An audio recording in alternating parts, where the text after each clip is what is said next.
To China now, where officials there are worried about internet addiction among kids and teens. The country's internet watchdog has laid out regulations to curb the amount of time children spend on their smartphones, in the latest blow to tech firms that run social media platforms and online games. We all know how easy it is to scroll and scroll and scroll. Hours can pass, day can turn to night, and you might even forget why you went on your phone in the first place. Cell phone or tablet addiction is real, with apps like TikTok, Facebook, Instagram, Twitter, and many others making it hard to turn away. Children love it too, and now China is worried about the well-being of kids and teens who are constantly on devices connected to the internet. The country is proposing new restrictions on children and teenagers and the time they can spend on the internet and mobile devices each day in a bid to counter this internet addiction.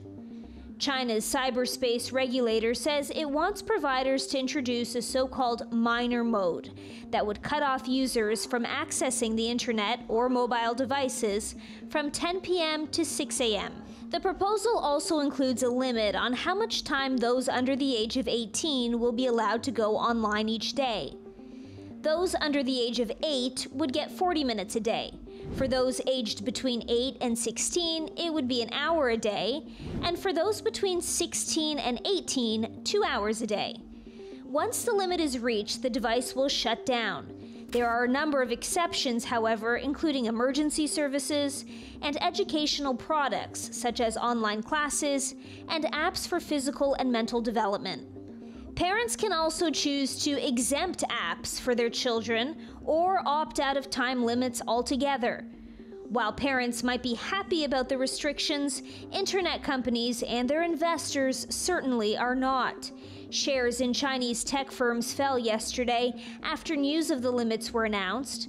One lawyer based in Shanghai said these new rules would be a headache for internet companies, with a lot of effort and costs to properly implement the new regulatory requirements. The draft proposal is open for public discussion until September 2nd. But the idea isn't really new in the country. In 2021, the Chinese government imposed a time limit for online gamers under the age of 18, barring them from playing video games on weekdays and restricting their play to 3 hours on weekends.